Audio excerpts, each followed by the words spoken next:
Good evening to all of you. MPPSC 2024 के syllabus में जो भी कुछ बदलाव आया है, जिसके चलते जो भी नए टॉपिक ऐड हुए हैं, हम उन पर चर्चा कर रहे हैं। जिसमें आज मैं यूनिट 6 का टॉपिक सार्क को कंप्लीट करवाऊंगी, जो कि एग्ज़ाम पॉइंट ऑफ व्यू से बहुत ही इंपॉर्टेंट है। जितने भी इंपॉर्टेंट फैक्ट हैं वो मैं आपको इस क्लास में कंप्लीट करवाऊंगी, और यहाँ से सार्क से जितने भी आपके क्वेश्चंस बन सकते हैं वो सारे कंप्लीट हो जाएंगे। तो चलिए फिर हम स्टार्ट करते हैं। आज का टॉपिक है हमारा सार्क। सार्क का फुल फॉर्म क्या होता है? तो सार्क का फुल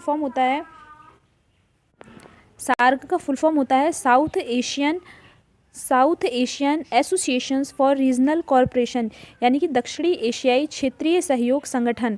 सार्क का फुल फॉर्म होता है south Asian association for regional corporation. इसकी स्थापना कब की गई थी? 8 दिसंबर 1985 को की गई थी। कहाँ की गई थी? ढाका में की गई थी।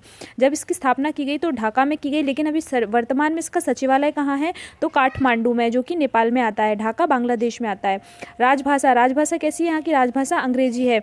यह एक क्षेत्रीय और अंतर सहकारी संस्था है। कैसी संस्था है? एक क्षेत्रीय और अंतर सरकारी संस्था है। इसका उद्देश्य क्या क्या है? तो उद्देश्य देख लेते हैं। दक्षिण एशिया के लोगों के कल्याण को बढ़ावा देना और उनके जीवन की गुणवत्ता में सुधार करना। पहला है दक्षिण एशिया के लोगों के कल्याण को बढ़ावा देना एवं उनके जीवन की गुणवत्ता में क्या करना? सुधार करना। आर्थिक, सामाजिक, सांस्कृतिक विकास में तेजी लाना, सामूहिक आत्मनिर्भरता को बढ़ावा देना एवं मजबूती प्रदान करना, ये सार्क के उद्देश्य हैं। इसमें सदस्य देश को कितने हैं? तो सदस्य देश आपके टोटल हैं 8। ट्रिक से याद करेंगे। Pen MBBS। पी से आ जाएगा आपका पाकिस्तान, ए से आ जाएगा अफगानिस्तान, जो कि 3 अप्रैल 2007 को सार्क का मेंबर बना। आई से आ जाएगा आपका इंडिया, एन से आ जाएगा नेपाल, एम से मालदीव, बी से आ जाएगा भूटान, बी से बांग्लादेश और एस से श्रीलंका। सार्क के कुल सदस्य देश कितने हैं? 8 हैं। कौन से हैं? पाकिस्तान, अफगानिस्तान, इंडिया, नेपाल, मालदीव, भूटान, बांग्लादेश और श्रीलंका। पर्यवेक्षक राष्ट्र देखते हैं। तो पर्यवेक्षक राष्ट्र आपके 9 हैं। कौन कौन से हैं 9? तो पहला है अमेरिका, दूसरा ऑस्ट्रेलिया, चीन, यूरोपीय संघ, ईरान, जापान, दक्षिण कोरिया, मॉरिशस और म्यांमार। ये सार्क के पर्यवेक्षक राष्ट्र हैं। नेक्स्ट है प्रथम महासचिव। तो प्रथम महासचिव कौन है?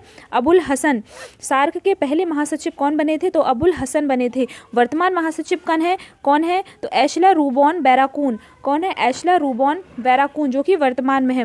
भारतीय महासचिव कितने? 2 भारतीय महासचिव भी बने हैं। पहले हैं आपके कांत किशोर भार्गव और एक बने हैं आपके शीलकांत शर्मा। शार्क के क्षेत्रीय केंद्र देखते हैं। तो शार्क का क्षेत्रीय केंद्र, शार्क कृषि केंद्र कहाँ है आपका? ढाका में है। नेक्स्ट है शार्क ऊर्जा केंद्र इस्लामाबाद में है, जो कि पाकिस्तान में आता है।